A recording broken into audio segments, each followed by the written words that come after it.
Hello again, Capricorn. How are you doing? Happy birthday, by the way. This is part 2.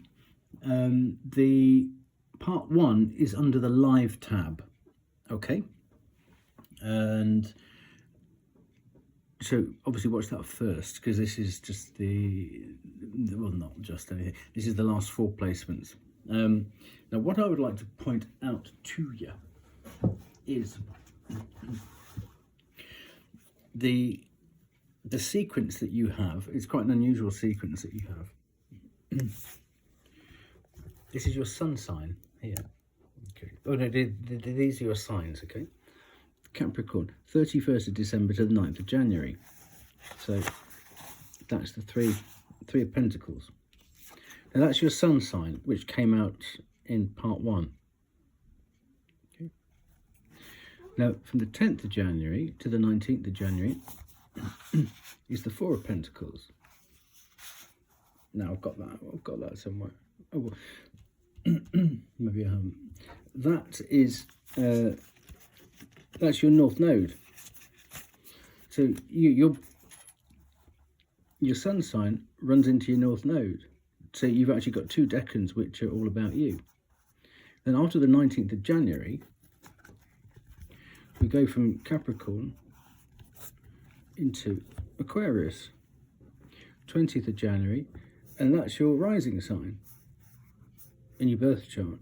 So you've got 1, 2, 3 decans which all run into each other.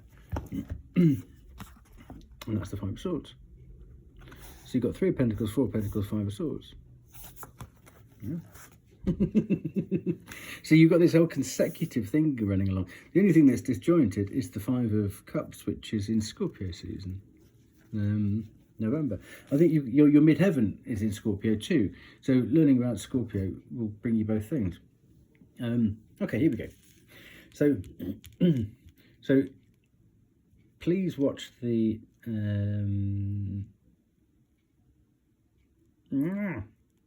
thing. You know, the Ujit. What do you call it? Also, you got that card which I spoke about again. And this card, so a lot of your cards came out in that reading before I actually did your elemental bit.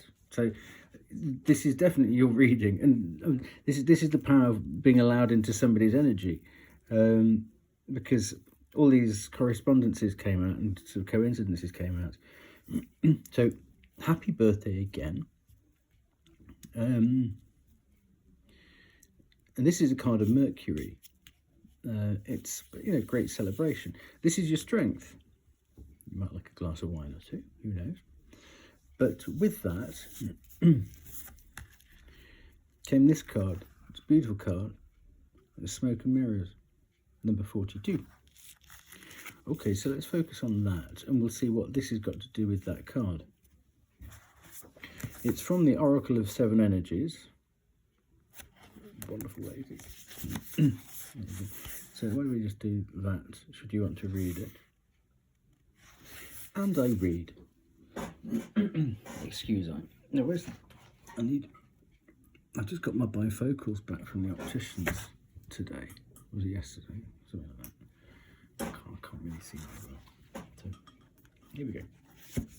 We're actually built to view the world inaccurately. This is me talking about glasses, ain't it? Our 5 senses tell us we are separate from one another. We're conditioned to see time as linear. This creates a consciousness of delineation, separation, and finality. We have an innate fear that what we see is all there is. Although we know deep down there is more, we are suspicious of it. Our fear of death results from this kind of perception. The entire world is a construct of smoke and mirrors, and our job is to discover the truth that lies beyond this illusion. Discoveries at the frontiers of science align with what the ancients have known. At the atomic level, we are blinking lights and empty space. Consciousness is fundamental, time can be bent, and we are eternal. Ask yourself if what you really see is really just what you're looking for. What do you sense beyond your intellectual assessment of what is? Can you drop into your heart and soul and call for a vision, a feeling, an awareness of true and authentic? Every day, remind yourself that you are intrinsically connected to all life. The universe needs you to learn about it. You have within you extraordinary magic. And that's amazing because this is linked with Mercury, which is the Magician card,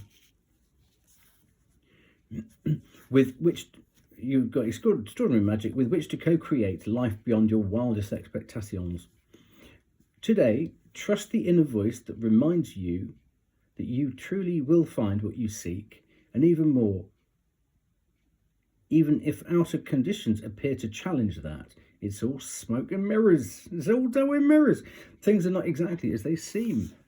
Excuse me. It's down throat thing. Now that's most peculiar,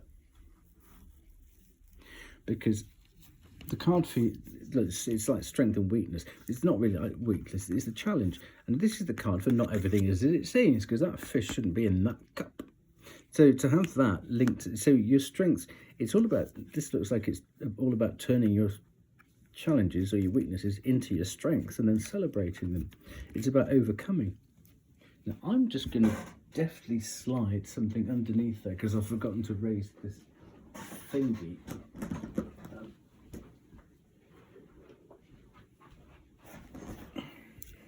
There we go. That's not good too. Oh, there we go.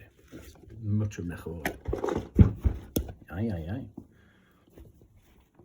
Can esta maricón me me dijo que no iba a llover y el mundo entero se está hundiendo. Ay, mi pelos. My head is not my head.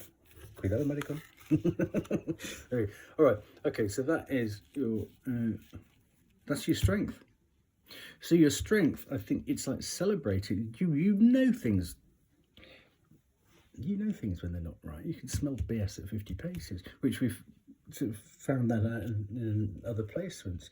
And your cut-off game is pretty damn good, I would say. Now, now we've got cups here. We've got cups there. Cup. Now this is the I Ching card, number 47. And it's not a waterfall, it's about a lake that is losing water, and you've got to find out how that water's being lost. And I'll put a link for this, so it might be time to click the link in the description box below to see what that one means, and then come back, because look at this, it's all about water or emotions getting away. And here we've got cups and water. And we've just discovered that your moon sign is Scorpio. And I think this has got an awful lot to do with your moon sign. So this has been your challenge, because not everything was as it seemed, because you didn't know you had a Scorpio moon. I mean, it's like water. Everywhere's water here. So I think exploring your Scorpio moon is going to put pay to things not being as... You not feeling as though you're sort of like in touch with things, and I think that's going to be the biggest thing that comes from this reading. But I'll let you explore that, because not everything's felt like it should do, and it won't do if you're trying to do a Capricorn Sun in place of a Scorpio Moon. I think you're going to be very surprised. I think it's going to be very liberating. So that's your strength position. This is your challenge, which we know about, but let's get rid of that. Let's focus on this. This is one of it's the fairy oracle. Here we go. So it's a fairy oracle to help you with your challenge, and it's number 57, and it's Luathas, or I'm going to call him Lathus. Luthus. Let's call him Luthus. Luthus the Wild. Haste, impulsiveness, fire, spontaneity, balance. Well, we've had the card for the balance in what you're trying to achieve, your goals, in part 1. Okay. Let's have a little look at him. Okay. Oops, light. And I'll go back to reading. Here we go. Luthus the Wild is filled with fire. Well, that's good, because you needed some fire, didn't you? And that's for Sagittarius, which is a mutable fire. Let's bring them back. Okay. Archangel Michael. Luther's the wild is filled with fire, and fire is associated with the creative life force. This fairy fires us up, gets us going, recharges our batteries and creative energies. He likes to be around when things are exciting, when there is life force blazing high, and he can jump in and encourage us to burn even higher. Creation and passion are his bailiwick. Faster, faster, faster is his motto. A waitress served me breakfast, looked over my shoulder as she rushed past and paused on her toes as she saw Luthus. "Oh," she exclaimed, balancing 3 full plates and 2 coffee pots. "He looks like a bad fairy. I don't want him in my life." Then she took off at a near run for the people down the aisle who were gesturing for coffee. We have to be careful with Luthus. He doesn't know the meaning of words like slow, stop, rest, respite, catnap, moderation, gradual pace, gentle pace, peace. Now, that is in stark contrast to this. So it's interesting that those cards have come together in your challenge, whether to go full hog for it or to... And this is all... These 2 cards are pretty much going to say exactly the same thing. I know. Okay. These are all things that humans must know in order to live creatively and constructively with him. Anything else is fatal sooner or later, and probably sooner than that. The fire of Luthus can be destructive as well as creative. Rage, fury and anger are all part of the fire element as well. Fire burns as well as energizes. Think of the gentle warmth of a full and sleeping kitten. Its inner fire converting milk to bone and muscle and to extravagant friskiness. Or the flame of a candle lighting the wanderer's way home, or the anger of a hurt soul lashing out at others, or the inferno of a forest fire, wild and overpowering.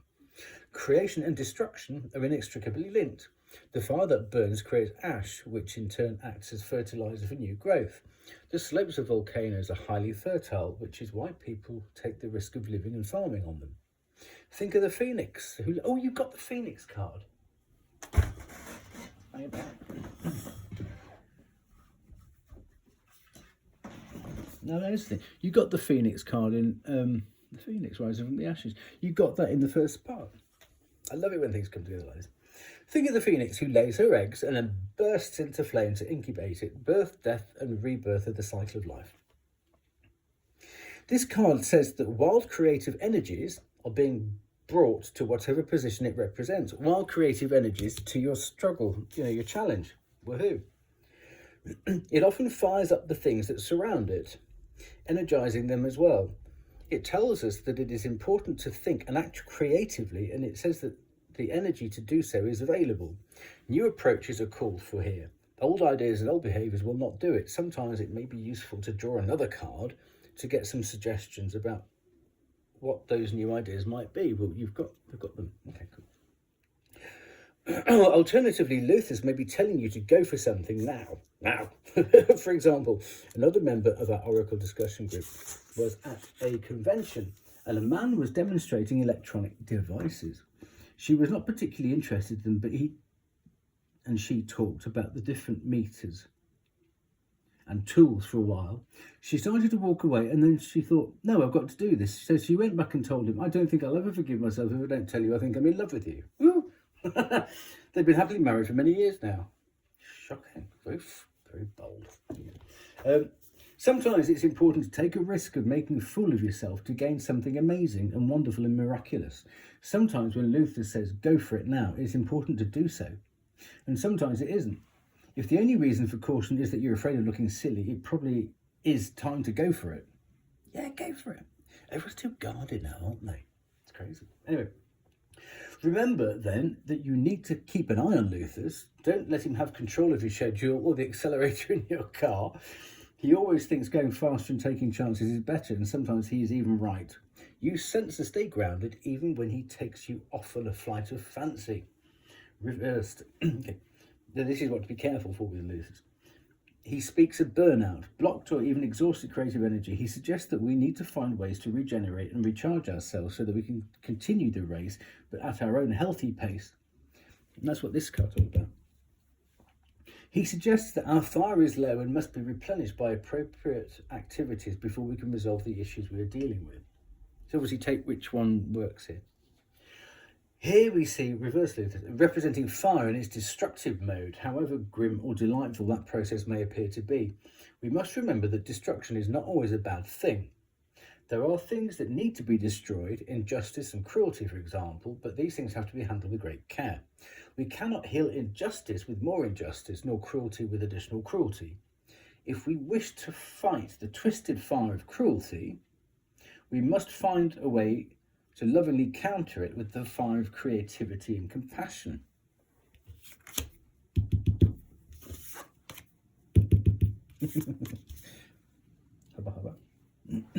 You see, going back to the first reading, it's this clarity that you've been searching for, isn't it?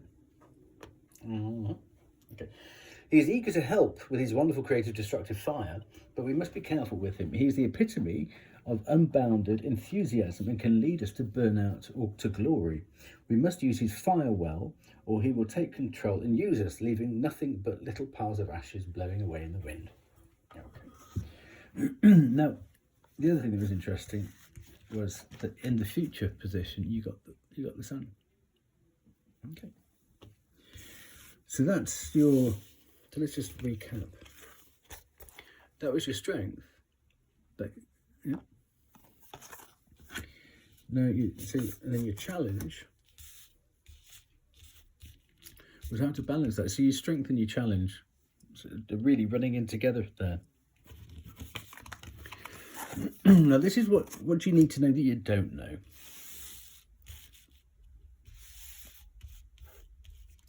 Now you had this in the mini love reading about in the 1 to the 10, you've got to the 8. You've emotionally invested in something. It's either a person or a thing or something. And let's say you went down to the beach with these 8 cups because you couldn't. It's like swimming through treacle. You can't make something work. You can't figure out how to get to the 9 and the 10 of cups because you want to get to the 10 of cups. Yeah. So you go down to the seaside, and you stacked them up to try and fall in love with the situation again. And you've been there all day, and now the moon's out. You know, you spent all day trying to do this. So it's about taking your power back and your energy, the wand.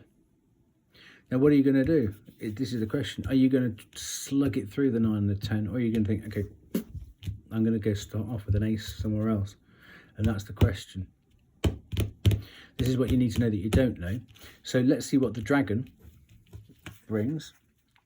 Now, until next month, we're still in the Chinese year of the dragon, but we're also in the Celtic month of Alder, which is for dragons. So to have this coming out in what you need to know that you don't know, and it's all to do with Merlin as well. There's sort of quite Arthurian this, and we've got magic and manifestation, which would be to do with Merlin. So there's lots of nice little links here. So let's see what this has got to say. This is the Oracle deck, The Dragon's Path, by Caroline Mitchell. And what are we here? Number 7. Oh, that's a good number. Number 7. It's you know whose number. I'm going to have to do this. Can't see. Now.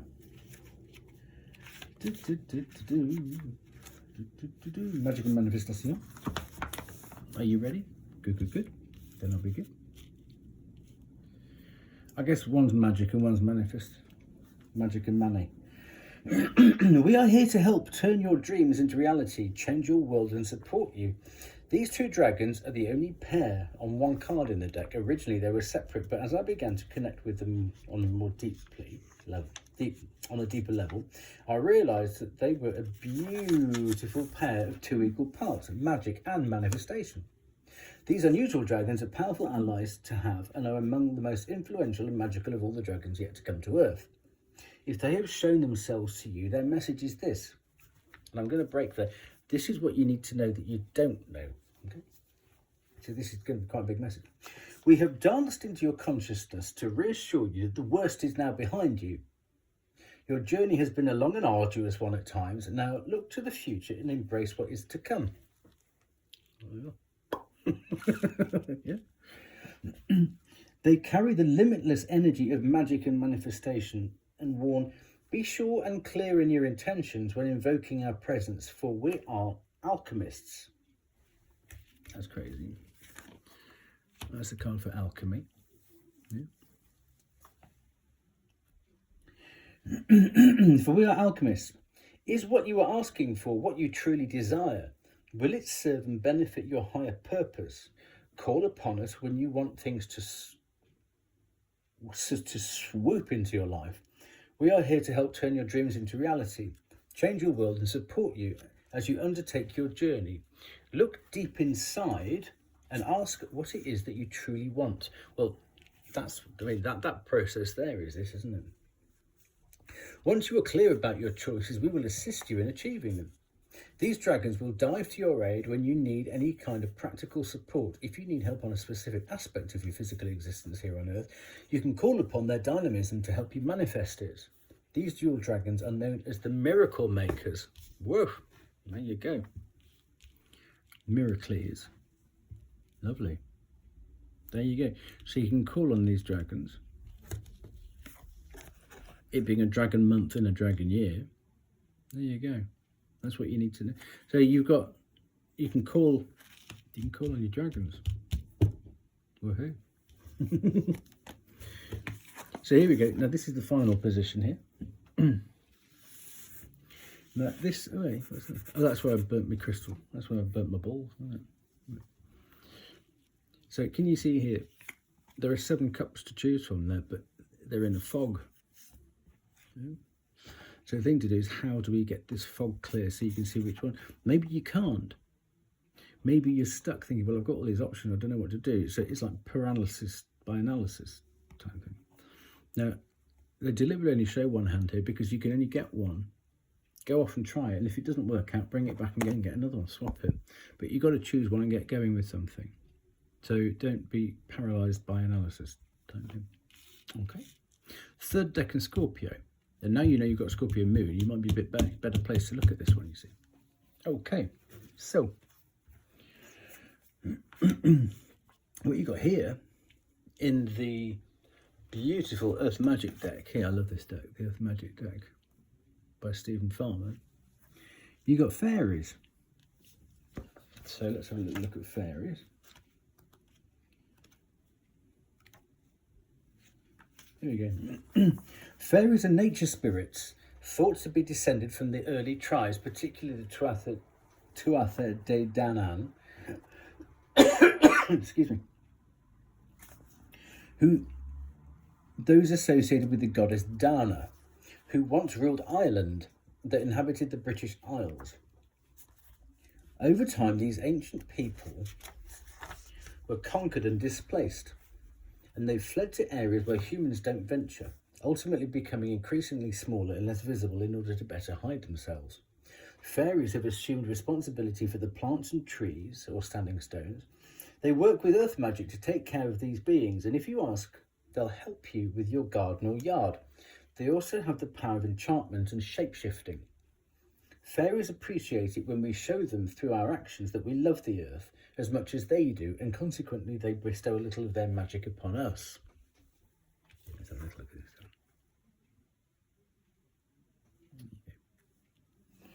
You have the same power available to you as the fairies do. It starts with loving the earth through your heartfelt gratitude and appreciation, but more importantly, through your actions. The fairies can help you reconnect in a more intimate way with the earth, and all they require is your willingness to pay attention to the trees and plant life around you and demonstrate your care. Whether you live in a small space or have an expanse of land, make it a point to be especially attentive to your surrounding vegetation. Plant something, get your hands in the dirt, and do so with love and enthusiasm. Every flower, tree or shrub you are tending is a living being, so treat each like you would a dear friend.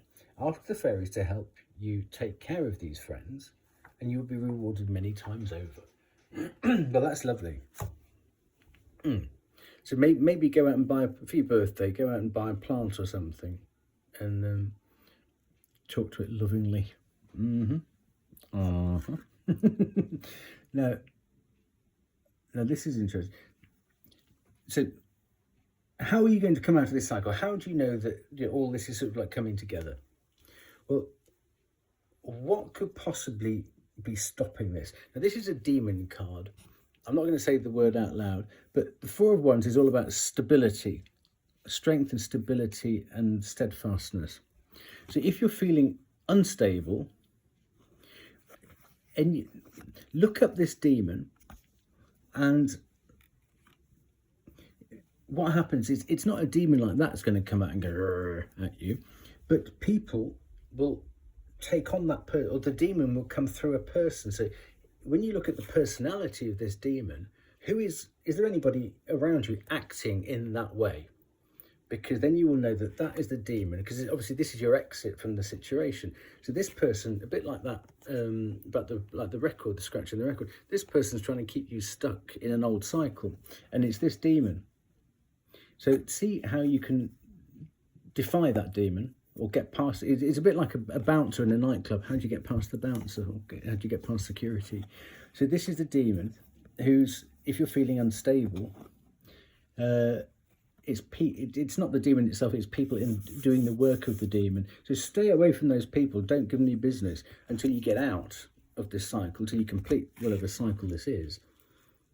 And then by that time, the demon will probably have left them, and you can sort of get back in touch with them. But check that demon and the characteristics of that demon, or people displaying those characteristics. Now, in order to help you with that, I like to do an animal card, and you got the dolphin. I think I pulled this in the other reading somewhere. So you got the dolphin. So maybe you can get some clues as to how to get, if there's a person displaying that, maybe giving you some confusion here. If they're blocking you moving forwards, obviously talk to the fairies,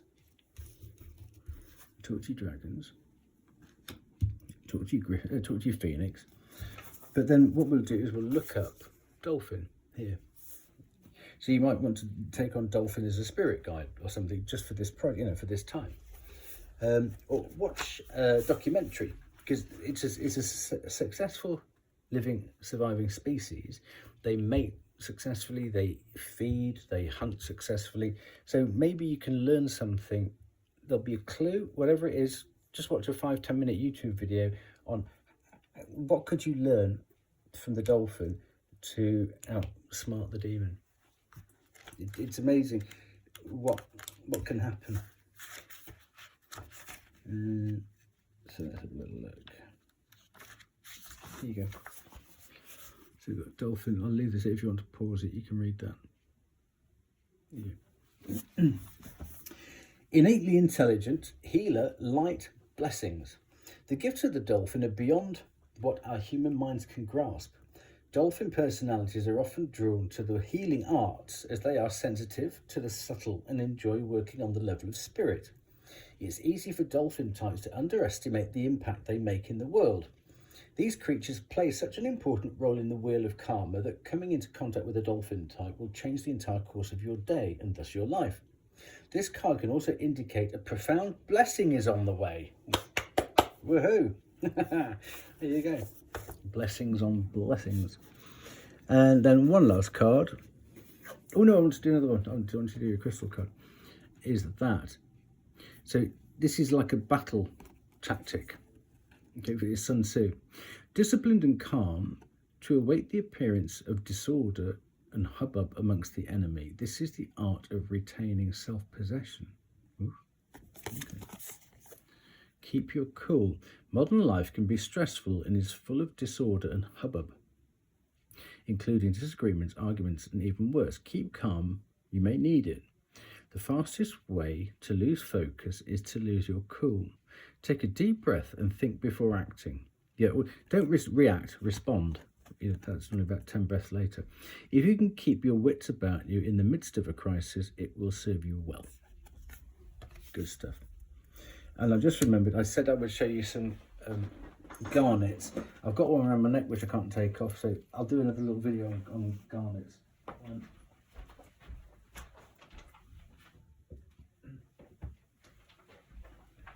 But we'll do one last card with the crystals deck. Okay. So don't forget that black for Capricorn, black tourmaline is good. Garnets are good. But then you've got two Capricorn placements. You've got a Scorpio placement. So maybe black obsidian for Scorpio. But you've also got Aquarius, so maybe some aquamarine as well. But also amethyst. Amethyst is for Sagittarius and for Aquarius. Azure. Let's just. What do you know? I haven't finished preamble. Well, that's aquamarine right there. It's funny how you can talk about things and they just pop out. Yeah. Oh, there, and that's black obsidian. That's black obsidian. See that I was just talking about. I've got a bit of a habit of doing that. But there you go.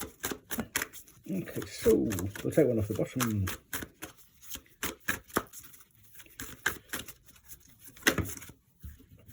Oh, that's olivina or peridot. There you go. That's epidote.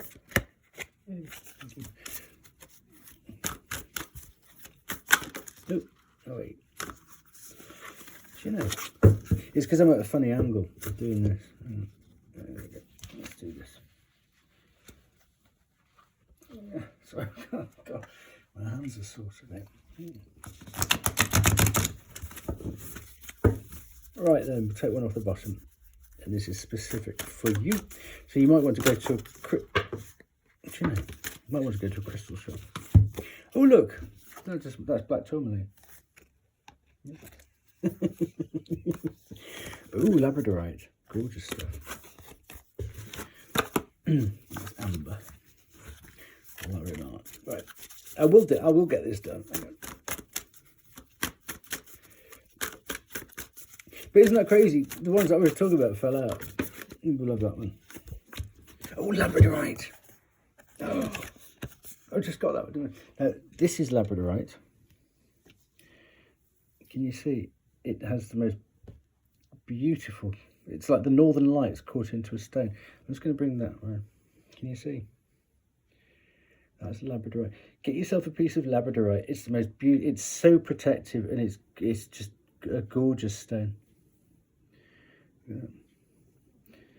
So yeah, they said that Odin put the northern lights into it so you could actually have it in your pocket. Is that gorgeous? Look at that. There you go. So if you want a crystal shop, I can, if you get in touch, I'll let you know a very good crystal shop. There you go. Labradorite. I'll put that there, but I'm going to have to move it so I can read it. Okay. Oh, I'm really pleased you've got that. It's a beautiful stone. Okay. Labradorite is a feldspar mineral first discovered in Canada's frozen north. The stone seems to hold the light of the aurora borealis, yeah, the northern lights, just beneath the surface. This slightly psychedelic iridescent dance is known quite appropriately as labradorescence. You know, like iridium has iridescence or luminescence or opalescence. This is labradorescence. Yeah. Who needs it? Adventurers exploring far-off lands, places alchemical, spiritual, artistic and dreamy. Or Pisces even, but you're not. There you go. Where to put it? Wherever you cast your spell. Well, you don't want to be doing spells, but keep it in your pocket. It's gorgeous stuff. When to use it? When you've lost your faith in magic. The world is a weird, wonderful, whimsical, watery rock hurtling through space, and you're on it, and that makes you special. Gaze into labradorite and delight in that. Then a little thing at the bottom says, protect your magic. At all costs. Yes, there you go. Oh, I'm glad you got labradorite. That gorgeous. Gorge. Anyway, I could spend all day. I'm going to sit with that in my hand. I love labradorite. It's a real zingy one. You can feel the energy from labradorite. Well, thank you for letting me do your reading. This is part 2. I think this finishes it all off now. Apart from I'll do something on garnets. I might do it tomorrow. I'll post it tomorrow. But yeah, get some labradorite. Gorgeous. Anyway, thank you for letting me be in your energy to do your reading, and thank you for your kindness the other day. I hope this has given you things to think about, and I hope it's been an education as well as sort of like a reading. So anyway, happy birthday, take good care.